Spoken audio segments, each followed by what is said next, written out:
Hey everybody, welcome to Creative Frequencies. I am your host, Chris Vaglio, and this is the show where we have conversations with creative professionals from all walks of life. So if that kind of stuff is your jam, and then listen to my next guest. Let's rock. Is being a full-time podcaster a real pain in the ass? I mean, is it like a lot of work, man? I mean, is it something that you enjoy doing? Are you tired of doing it? I want to hear from you. I want to know your thoughts on being a podcaster. It can be a pain in the ass from time to time. You know what I mean? I mean, it's one of those things where it starts off as a hobby, at least for many of us, right? Starts off as a hobby.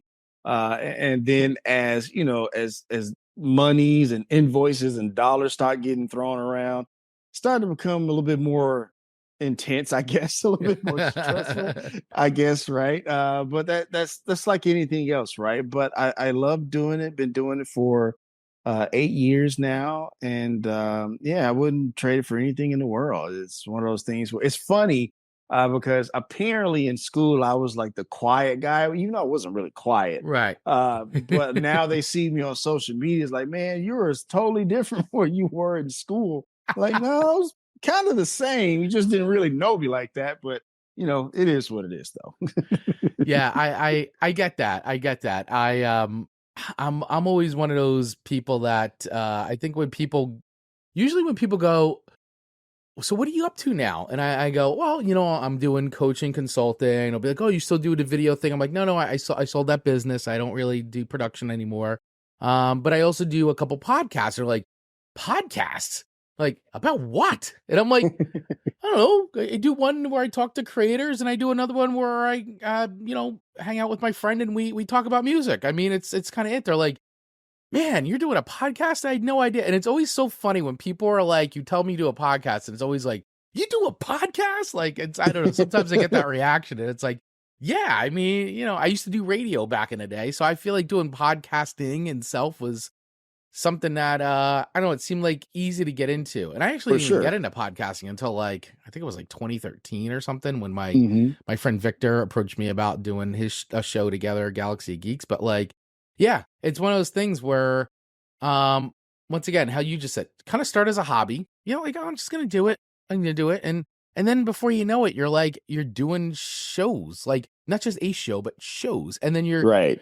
then if you really started doing some accounting of your time, you're like putting a lot of time and effort into this. And it's not like I'm really I wouldn't say I'm making money. It's not really making money. It's like some money kind of trickles in and you go, well, this pays a StreamYard bill for a month. Like it's Right. kind of like that. I mean, as far as expectations go, I mean, is that, we're going to get into, cause I really want to dive deep into like your podcast, cause it's awesome. Black is Sure. America. I think it's a great show, but I think I just want to kind of catch from you too, like, going into it, like start as a hobby for you. I mean, where you started and where you are now, and it's always two different things, but like, did you feel like the progression was going to happen to where you are now? Did you feel like this could turn into something that you could actually monetize? Or is it literally, like, where are your thoughts on it? Are you shocked of where it is now? I mean, where are you at with this?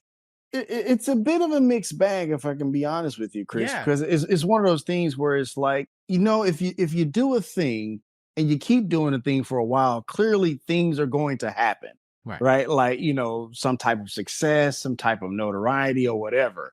But the things that have happened have always surprised me. Does that make sense? Like, it's different in Yeah. that regard. Like, Oh, I get it. something's going to happen, but you don't know what, and you're always Yeah. surprised by that. So it's like, so it's like had the fortune of like winning an award here and there, and that affords Yeah. me a trip to like go to New York and like rub shoulders with like Anderson Cooper or somebody like that, and that's kind of cool. And then people like, hey, you do this for free. How about we just give you a check for it and you do it for us? Like, oh, that's a thing. Okay, Yeah. sure, why not? It's Sure. it's always fun. But nah, man, it's always one of those things where it's like something else cool will happen. I'll be like, yeah, I didn't have that on my bingo card. Definitely didn't have that on my bingo card. Like when I was asked to cover an event in Orlando at Walt Disney World, which afforded the entire family a free trip to Walt Disney World. I was like, okay, Oh, wow. that wasn't on the bingo card, Yeah. right?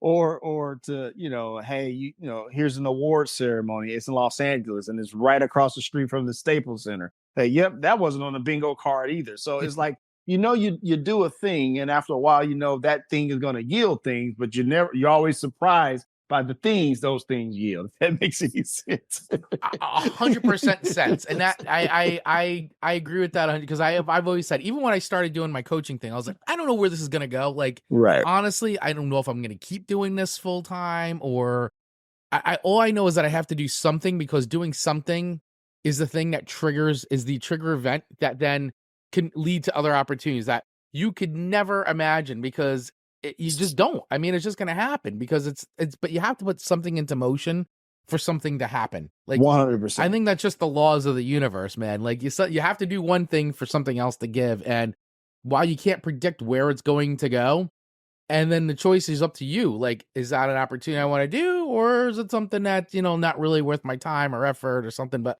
in this case, like, some things that you would never predict, like the trip you're talking about, how would you ever predict that when you started doing podcasts? Of course not, man. When I was in my closet getting like 3, 4 downloads every 5 months, and you're like, yeah, one day you're gonna go to Walt Disney World based on this thing you're doing. Like, stop lying. You're clearly doing something. Yeah. Like, nah, that doesn't make sense. But nah, man, it's just been this wonderful, wonderful ride, and you just amazed at every turn it kind of takes. So I'm just grateful for it. Yeah, I love that, man. I mean, I think that I think if there's anything for anybody listening to this, I think the lesson to be learned here is, don't just sit around and keep thinking about doing it. Like, just do the thing, whatever it Yeah. is. It doesn't have to be.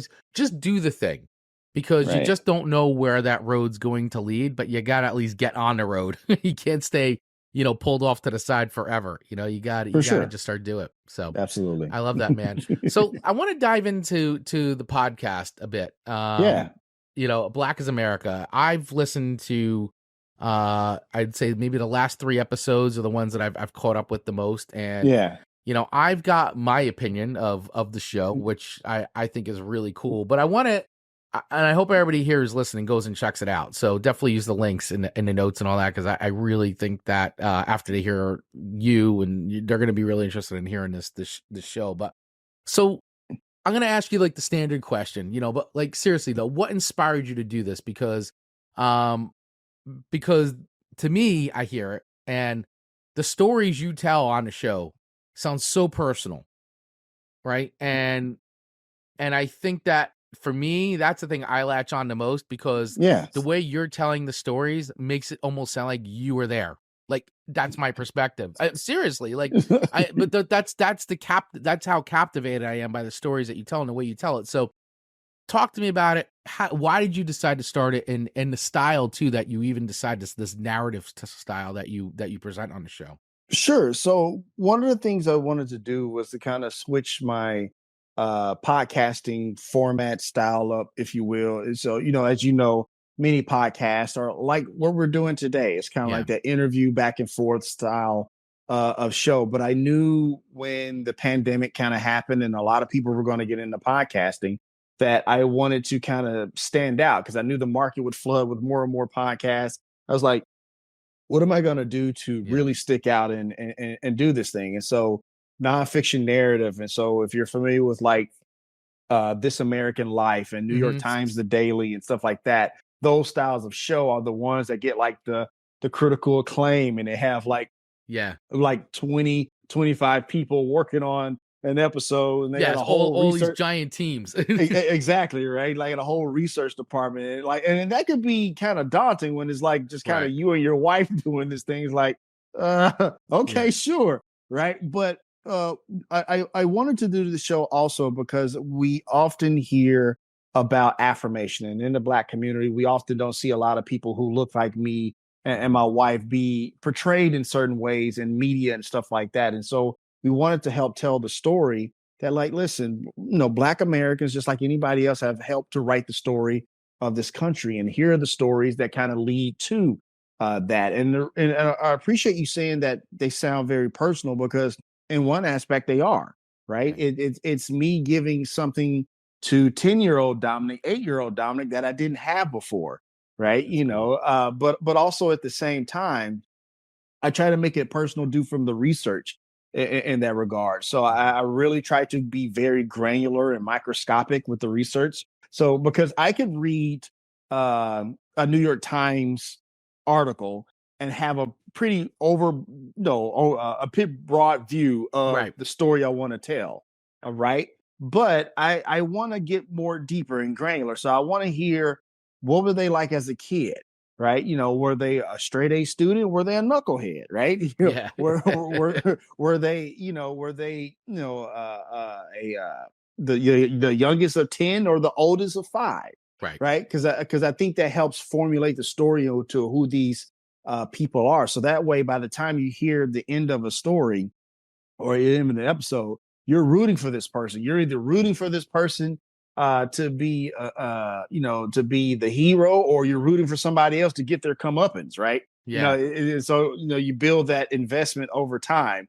But I wanted to tell these stories because, again, to provide that affirmation Hmm. for little Dominic and for little black kids and black girls and black boys who don't have that, growing up. Because I remember, being in the 5th grade and being told, "Hey, you could be whatever you want to be, even president of the United States." And then you go look on the wall, and it's like white guy, white guy, white guy, Yeah. white guy, white guy. And I don't mean that to be offensive, but that's just the truth of the matter, Yeah. right? And so Absolutely. it's like, so if I don't see myself in those things, right, it's kind of hard for Right. me to kind of see and envision that for myself. And so we try to do that with Black as American. I'll say this one last thing and land my plane. It was Yeah. another a Hollywood producer either wrote an article or gave an interview or something like that. It's like, every story that's been told that needed to be told has already been told. It's like, no, that's not true. Because I've never heard the story of John Fox. I've never heard the story of Alvin Cash. I've never heard the story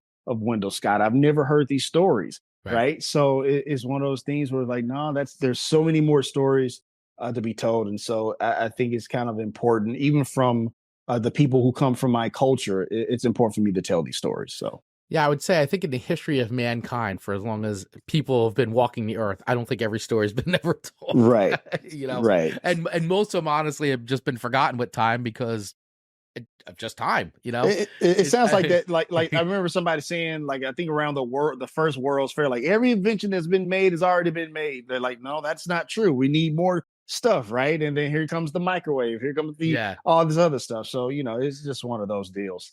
Hey everybody, Chris here. Are you a creative professional that's struggling to turn your passion into a thriving business? I totally get it, right? You're an artist, designer, writer, maybe you're a podcaster. Regardless, you're an entrepreneur with a unique vision. But let's be real. Navigating the business world can be overwhelming. That's where I come in. I specialize in helping creative pros just like you build profitable and scalable businesses. Imagine having a partner who truly understands your unique challenges and provides personalized strategies for success. From pricing your services and finding new clients to mastering time management and negotiating like a pro, I've got your back. With one-to-one personalized coaching, custom workshops, and mastermind groups, I'm here to help you elevate your business to new heights. I have over 25 plus years of experience, and I bring the expertise and support you need to grow with confidence. Don't let the business side of things dim your creative spark. Join me now, and let's transform your passion into a powerful and profitable business. To book a free consultation with me, just visit rocketgrowthagency.com to learn more and get started. Let's rock. So what's the process for you when it comes to choosing the stories that you're going to tell? Like what do you look at and what determines the stories you're going to tell? And then I would imagine from there it goes into a process. So I'd love to hear about it, because once again, as someone who creates, and when I hear what you do, like I'm in it, I'm captivated, and then it of course goes the next layer, which is like, oh my gosh, how does he do it? How much time is he? How does he pick these stories? Like, it's like, yes, I want to know how the sausage is made a little bit. Yeah, for sure. So basically, how I pick the stories, I'll hear a story, because the thing is, usually, especially around February during Black History Month, there's all these stories that pop up of, Right. like, the person who did that, and this, that, and the other, right? And so I'm always looking for a unique angle. Like, so for Wendell Scott, it was like the first African American NASCAR. Like, no, I live in the South. It's usually a Yeah. sport dominated by Southern white men. And so it's like you don't necessarily see, until now, like Bubba Wallace and stuff like that. You didn't really see that before. So Wendell Scott, oh, let's tell that story. That should be an interesting one, and kind of go from there. Or I'll hear the story of a John Fox, like this man called artillery fire on himself to kill 100 Germans, including himself. Yeah, I've never heard that story before. Let's tell Yeah. that story, right? And so from there, what I do is so that's how the interest is peaked, right? Yeah. Like it's something that's just extremely interesting, and I could do something really cool with it. And then from there, I seek out research and interviews, right? Like, so people who are connected with the story, and it necessarily doesn't have to be like, a daughter or a friend or a Right. best friend or something like that. Sometimes it's historians, right? So for John Fox, I was able to talk to his daughter. I was able to talk to a lady who wrote a book about what happened to John Fox. I talked to a historian in Boston who was kind of connected to the story, because John Fox had a connection and lived in Boston for a time and two. And so I just look at those angles. And so once I get those interviews in and have that research, I transcribe all my interviews. And so from there, from the interview, that's when I write my script, Hmm. right? So I, transcribe the interviews, like, oh, that's a good piece. I want that in there. And then I write my voiceover. And then it's like, voiceover interview one, voiceover interview two, and then so on and so on and so on. Right. And then sometimes what happens is every time I tell a story on Black is America, it's never just about that one person. You're always going to get something from something else. And so if you listen to the one with Alvin Cash, you're going to Yeah. hear about Colin Powell. You're going to Yep. hear about other people, right? And so from there, I'm like, where's the connection where I can interview, put this in there as well. So I'm going to do that research and write that part of the story, right? So there's like a whole nother story that's not really that's connected to the title story, but is completely different, Yeah. because I really try to pack a whole bunch of information in there. So research, write the script, and then from there, once the script is written, I do my voiceover, record that part, and then do the editing. Right, so it's Hmm. like, again, it's almost like the script, and like um, voiceover, then interview piece here, Right. and then even though they said something at minute 45, I needed at minute 23, so I put it there. And just the beauty of editing, and then once Oh that's yeah. edited in the DAW, then there's the sound design. The sound design takes about 2 to 3 days, because I'm literally going through different sound effects, different music, making sure that the music fits the tone of that part of the show. For example, with Alvin Cash's episode, I wanted to, he's in the desert in Iraq fighting Yeah. this firefight. So it's not going to make sense to have this high up tempo country western music to go with a firefight in the Middle East. So I'm looking for Middle Eastern music that sets the tone of that particular scene in the episode. And then from there, once it's sound design, once I go through like hours and hours and hours of music Oh to yeah. make sure it makes sense, then we upload it and it's there for people to consume. So, and the Yeah. whole process probably takes between 2 and 4 weeks for a 45-minute episode. And that doesn't shock me though, because and seriously, it doesn't shock me, because when you do listen, and I hope everybody goes and listens to even at least one episode, because you can hear, to me, the quality of the production that you put into telling these Appreciate that. stories is really good, man. I mean, it's solid. It's really well done. I mean, kudos to you, for you have way more patience than I would, but I also get it, because the sound design, to me, I mean, on top of the story and the scripting and the way you deliver the narrative, the sound design makes it such a much more immersive experience. Like, it really sucks you into the story. So, For and I sure. think that's great. And you start, to me, it harkens back to the days of, like, the radio teleplay stuff, like Orson Welles and just all that Absolutely. stuff. Before there was TV, it was all radio, and they did all the sound effects and everything right in the studio, because it was part of the storytelling process, right? They wanted your imagination. They had to give you the tools for your imagination to work and take you to the place, so the story would be believable and you would be transfixed and huddled around the radio like, oh my God, what's going to happen next? And they have you tune in next week.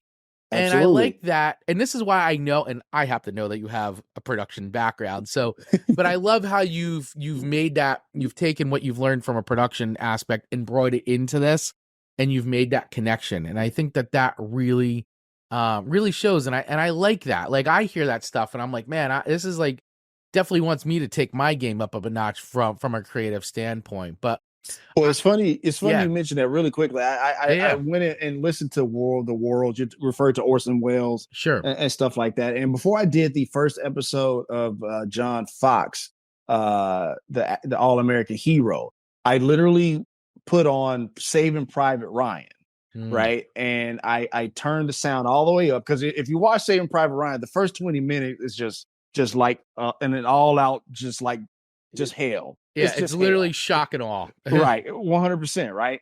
But I turned the sound all the way up and turned my back and then closed my eyes to the movie. So I'm trying to pick up all the different sounds that I'm hearing. So that way I'm making sure that I don't necessarily have because it's a World War II scene.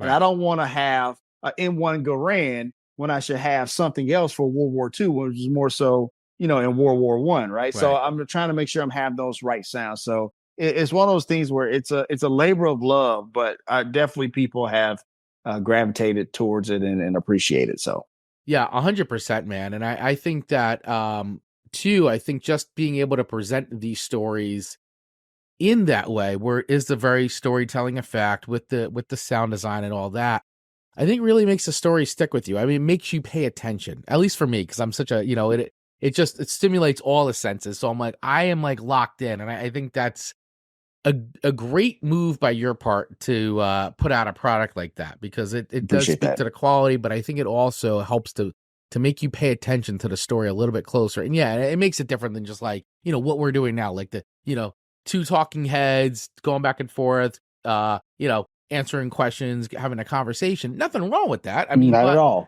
but I like that it's creators like you who are taking advantage of the medium in the way that it can be and should be, and pushing it to a level and telling these stories with adding in the Well, sound effects, the sound it, design, and yeah, something compelling. it's a change of pace, right? Yeah, And I think as independent podcasters, right, I could easily be like, you know what, I don't have the war chest of a Wondery or Radio Lab yeah, or something like that. I can't do that style of show. But I think it's important for me, at least I feel the responsibility as an independent podcaster to push our section of podcasting forward that, like, yes, as an independent right. podcaster, you can do this style of show. It does take time, and this is how you can do it, and this is how you can be successful with it. So I do feel a bit of that responsibility Mhm. when it comes to being an independent podcaster.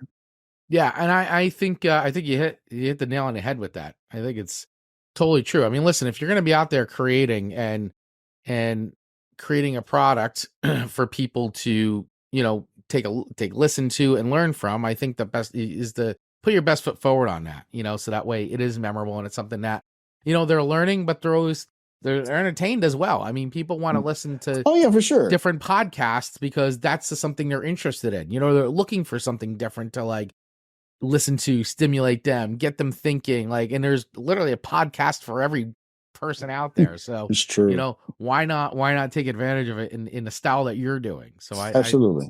I think that's really cool. Um, so want to talk to you a little bit too about, like, I just want to kind of go over the influences type of a thing. Like you Sure. were talking about it before, sort of where you started and now where you are, and we touched on a couple quick, like, This is America, the American Life, Yeah. and some of those other shows, and we talked about Orson Welles. But when it comes to the style that you're doing, I mean, who else really has been somebody that like you look to and be like, wow, that's something that really motivated me or inspired me to do this style of narrative storytelling. So, I mean, it's not just limited to the podcasting, right? When it comes to those influences, right? But from a podcasting standpoint, it's like the ones I shared with you before, but it's also honestly ESPN's 30 for 30 is a huge influence, right? Oh Those yeah, those sports docs and the so way well that done. they're so well done. Not just the ones on TV, but the podcast versions as well. I remember, and then they did one ESPN did one called Pin Kings, where it was this fascinating documentary on ESPN podcast where these two guys grew up together, same on the wrestling team in like Miami. Hmm. But like one became law enforcement, the other became a drug pen, and one had to like go in and arrest the other one down in Colombia or something like that, or their team arrested in Colombia. So it's like Wow. stuff like that is just like gripping uh, documentaries and podcasts that are just cool. But also, like I said, especially from a sound design standpoint, I'll go and listen to a Hans Zimmer and how he scores Gladiator and how he scores Inception or something like that, or John Williams and how he did Star Wars or whatever, right? Like Duel of the Fates. Right? I remember him having a conversation talking about how, like, he saw the scene for Duel of the Fates, and it was like this, almost like this, like religious experience and ethereal experience when when Qui-Gon Jinn and Obi-Wan were fighting Darth Maul, right? Yeah. And so that's where he came with the Yeah. Best part and of the whole so movie. right, exactly, right. And so it's like I think a lot of people think sound design is just like, I'm just gonna slap a music bed on there and Yeah. this and like, no, there is some serious thought that goes into it. Or how I remember Hans Zimmer was talking about the Dark Knight trilogy and how, like, he was saying that, like, dun, dun, dun, dun, or something like that, and how the that note or that chord was incomplete, Mhm. right? And the reason it's incomplete because Batman is not a true hero; he's a vigilante. So I Right. can't complete that whole process because he's not a hero, right? And so that whole aspect of that sound design is just crucial, and one thing I gravitate towards. But also, just from a storytelling standpoint, I watch all types of media. Like Shonda Rhimes, who did like Grey's Anatomy and stuff like Oh that, is yeah. somebody who that she is my shiro here, like 100%, right? But also other people who write, like Christopher Nolan and how he Oh does yeah. his work. So I'm influenced by a lot. And then like I tell everybody, like the news and stuff like that, I'm influenced by that. I was the kid who had to figure out if I watched Peter Jennings, Tom Mhm. Brokaw, or Dan Rather as a kid. I was the kid who watched the news at Yeah. 5:30. Me too. So that was me. So Yeah. so I'm influenced by a lot. Influenced by a lot. Yeah, and I think that's, I mean, as creators, I mean, that's what it is, right? You're constantly pulling influences from everywhere, from like, Sure.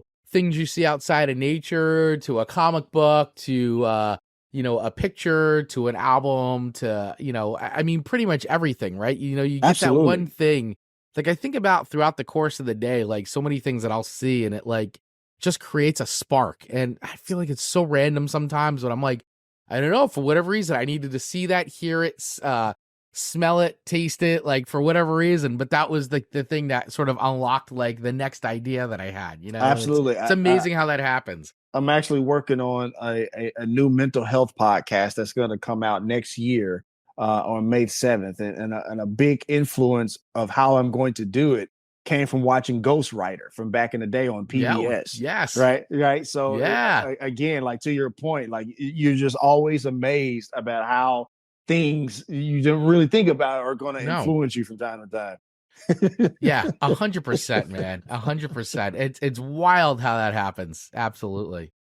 So I want to. I feel like this is sort of a no brainer question to ask, but Sure. I do think that it's important because I feel like it is an art and we talk about it all the time. But I do. I want let's the importance of storytelling, right? The cultural impact it has um in society as a whole. Like I feel like telling, I mean, it's how we've all learned, right? I mean, how the human race really developed as a species is from passing down stories from one generation to the next, Absolutely. and obviously where they started and where they end is sometimes but I think that's just how it goes, right? I mean, we've just Right. told each other stories for years and years and forever. I think for as long as humans could communicate and or draw on cave walls and all that stuff, like we have been telling and sharing stories, and Right. I think it's just within our nature to do that. So I'd love to hear your perspective on, I guess, the importance of storytelling, right? And what makes even a show like yours important. Storytelling is the emotional investment in the piece, right? Like that's what it invokes. So I do some work with a behavioral health company called Meadows Behavioral Health Care, and so I was, for a time I was doing two shows for them called Beyond Theory and Recovery Replay. So Beyond Theory was more like a clinical style approach, ripped from the headlines approach from about mental health and behavioral health and Hmm. and things of that nature. And Recovery Replay was more so about like telling a person's journey of recovery, right? Mhm. And I always told people beyond theory is for the head, but recovery replay is for the heart. And I think while you can share that credibility of people of like, sharing like these stats and these facts and these Yeah. figures and stuff like that, like if you really want people to engage with that call to action and you really want them to be an advocate, buy something or whatever, the storytelling piece is just critical. It's just crucial. Storytelling dates back to this aspect in the West African tradition of what is called a griot. A griot is a person who passed down stories from time to time, who would tell like these recordings of people in Africa and stuff like that. So it's one of those things where just we keep up with that tradition, Yeah. and not just a West African tradition, but other traditions as well. It's just one of those things where it's important, and so storytelling is just it's just critical, man. It's just critical. Yeah, I 100% agree, and I think that it's sort of I don't even think it's becoming a lost art. I just think people are learning new ways to tell stories in different ways, especially, as more technology becomes available and whatever it is, even on TikTok. I mean, it's not all just dance videos. I mean, people are telling Right. like stories and doing that part 1, part 2, part 3, but they're finding unique ways to tell stories within given mediums of choice. And I always find that like just fascinating to me. Like it's almost like people just find a way to tell a story in their own way, the way they want to do it. Give them the tools. Whether it's taking a rock and chiseling it on a wall or using a Right. TikTok app, I think people will always find a way. Absolutely, Yeah. absolutely. Like I said, like whether it's putting chiseling into a rock or print media from the Yeah. old American Revolutionary War days and stuff like that to now to TikTok and podcast and short form clips on social media. Like we're all doing some brand of storytelling, and I think honestly, Chris, by the time you get to like 35 years old, you have at least 1,000 good stories in you. A Oh yeah. thousand good stories there, and then you're waiting for just people just come out and just hear stories of loss, hope, happiness, joy, and all the things in between. So it's embedded in all of us for sure. Yeah, great point for sure. Great point. So, what's the legacy of Black is America? What would you like the legacy to be for Black is America? Because I gotta imagine, you probably aren't going to do the show forever, but I don't think you have any stop. I don't think you're stopping with it anytime soon. So what would I guess? Because I mean, the great thing about podcasting is you produce these things and they kind of live on forever. Like Right, you just store them and there they are. So I mean, it could be like 15 years from now, 20 years from. I mean, who knows what technology will be right, like? But I right, mean, Black is those episodes that you're doing now that you have done will probably still be accessible somewhere. right. So I would say I would ask you like, what's the legacy that you'd like to leave behind? It's funny because I actually was going to stop Black as America after season 3, and then an older Black woman told me, "No, you don't. You will not." And I'm like, "Yes, ma'am." I Okay tried then. to, right? I tried to, but she wouldn't let me. Nope, Um, ain't but happening. I would like to think the legacy of Black as America is it's a couple of things. One, it tells the story that we as African Americans have absolutely helped craft the story of America, and that the story of America without Black America is incomplete. That's Mhm. just how I feel, and that's where, Well, that's facts. yeah, yeah, right. And so I think that's definitely one piece of the legacy I wanted to tell, but also it goes back to what I was saying earlier that independent podcasters think that like if you don't have all these resources and stuff like that, that you can't do these style of shows or have some type of success. And I'm here to tell you that you absolutely can. And so I think it is there to serve as proof of concept that you can create nonfiction narrative without a huge budget. You're going to have to spend a lot of time. That's what you're going to make up for it. But you don't have to have like a huge budget in order to pull it off. I use all the many elements of stuff in podcasting that many people use. Mhm. I use Adobe Audition. I have access to like different type of soundscapes and sound effects or whatever that somewhat Right. affordable for the most part. And honestly, you just kind of limited to your creativity. And so I hope that when people listen to Black is America 20, 30 years from now, that they feel that, they feel affirmed. They feel like, Black America has definitely created a lane in America and that we've helped shift the scope of this country. But also at the same time to independent podcasts, like you can absolutely do this work. Because honestly, Black is America was never meant to be what it is now. Right. It honestly was just a portfolio piece to show that I can do nonfiction narrative work to kind of sell myself to other, networks and stuff like that. Like, no, we want to hear this. Yeah. So there you go. Go figure. Sorry, you created a monster for yourself now. I know, right? You're stuck. You're stuck. Yeah, like I said, like that older Black one, Yeah. like, no, you don't. Like, yes, ma'am. Yeah. Nope, you're right. You're right. That's it. So what is so other than opening doors that you never thought you would open, like going on trips and things like that, like Yeah. what is something unexpected that you learned through doing this podcast Um, or I, any I, podcast? I mean, so I'll go in a different direction. Like I said, I've done work in behavioral health and doing the same type of style of show and stuff like that. Just a lot about behavioral health and mental health, right? And how deep the stigmas are when it comes to certain disorders, when it comes to substance abuse and stuff like that, and just understanding that like a lot of people got a lot of stuff going on, man. But right. even with that said, like there's hope and there's ways to I don't want to say come out the other side because anybody in recovery knows that like it's an ongoing everyday Right. endeavor, right? But just understand that like these people's in their story, they have power and that power can help other people get help. I recently did an episode about sex addiction on the episode, and like literally a week after that episode aired, somebody called and got some help, and I was able to hear about that. And so when you hear stories like that, I mean, I know in podcasting we talk often about monetization and growth and this, that, and the other, and, Right. I'm here for that. I'm not here to block that, and that's something that's important to you, this, that, and the other. But when you're making an impact and you hear people say, you know what, I listened to this episode, I went and talked to somebody, I went and got some help, I went and did something, like that's profound to me. And so I think what I've learned, to ultimately answer your question, that like podcasting can be so powerful in helping to save people's lives and helping to impact lives. And those shows have gone on not to be just marketing pieces for the Meadows, but also educational resources for clinicians and therapists and stuff like that. And so again, I'm not a therapist. I don't have some type of social work degree or anything. I'm just a dude who tells stories, man.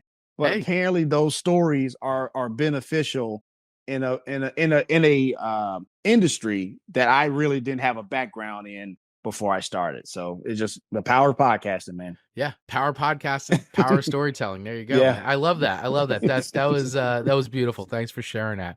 All right. So last question here. Yeah. Is if someone wants to listen to Black is America, like they're gonna, what do you recommend? Which episode is the one they should start with? Or maybe which episodes? Like if someone's like, Dominic, which episode would be one where I should start with and kind of get me sucked into the world of Black is America podcast? Which one or ones do you recommend they start with?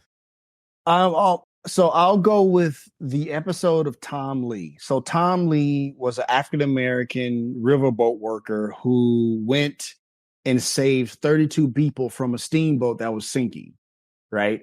He wasn't able to save everybody, but he just so happened to be on the Mississippi River, and was able to save these people.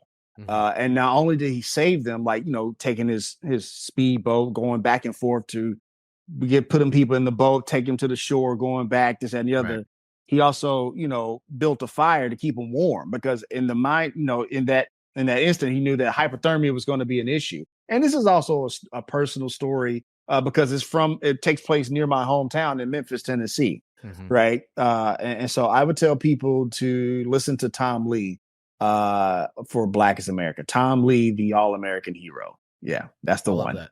I love that. I'm gonna have to listen to that one because I haven't even listened to that one yet. So now I'm like, oh man, Everybody who listens to it say like that's the best one. yeah, And that's the one we got the Webby for, and all the other stuff. So yeah, that's the one everybody says that's the best one. I love that. I love that. And by the way, because I did this with my last few guests that I've had on, and I think you'll concur with this, is if you are looking to get into podcasting to make a lot of money, I would say turn back now. Do you agree with that statement? Listen, 100%, 100%. Yeah, like because like I make a pretty decent living at it, and even still, it's scratching and clawing every day. Like, listen, like, and I'll say this in addition to that, not only you shouldn't expect to make a whole bunch of money. Just know that whatever money you make comes with a responsibility. That check comes with a responsibility because it's not just as simple as just cashing a check and making content. Like there's contracts involved. There's things you can get sued for. There's like if you don't have certain like your mid roll and pre roll ad in a certain place and they say, hey, you didn't do this, now we agree to, you can get sued for that. So just because you make money in podcasts doesn't mean it's all, bells and whistles and rainbows and unicorns. Like there's a responsibility that comes with that check. So I'm not saying don't monetize. What I'm saying is understand the responsibility that comes with it.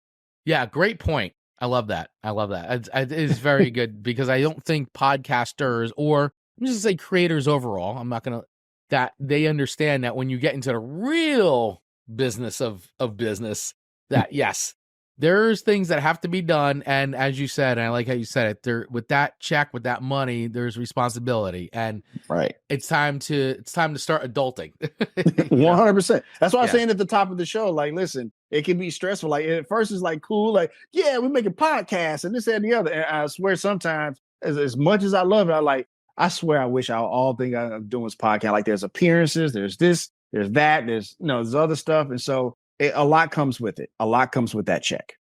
Yeah, I love that. That's a great way to wrap this episode up for anybody that's listened all the way to the end, and I hope you did.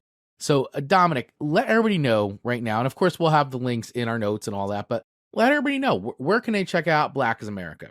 Absolutely. You can check out Black is America on any platform you listen to podcasts, Apple Podcasts, Spotify, and everything else in between. There's also a website, blackisamericapodcast.com, where you can listen to it as well. And also you can follow me on LinkedIn, Dominic Lawson, as it says on the screen, but also I'm on Instagram at The Real Dominic Lawson. Awesome. Thank you so much, Dominic. I really appreciate you hanging out with us today. Thanks for spending time. Thanks for being so open and transparent. And I hope everybody out there really either you learned something or you got inspired, or you're going to go right away and do what I would do, which is go and listen to Black is America podcast. So make sure you follow Dominic wherever you get podcasts, and make sure you check out that website as well. And if you're listening to me, if you're listening to Creative Frequencies here, yes, please make sure you hit that follow button. And if you're watching us on YouTube, hit that subscribe button so that way you get notified every single time I drop new episodes of the show. All right, Dominic, thank you so much. Really appreciate you, buddy.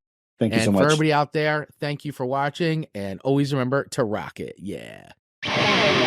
Hey, thanks for listening to the show. Hope you enjoyed the interview. If you did like what you heard, please do me a quick favor and hit that follow button wherever you are listening to the show. And also, please feel free to follow me on social media by using the links in my show notes. Thank you guys so much, and let's rock.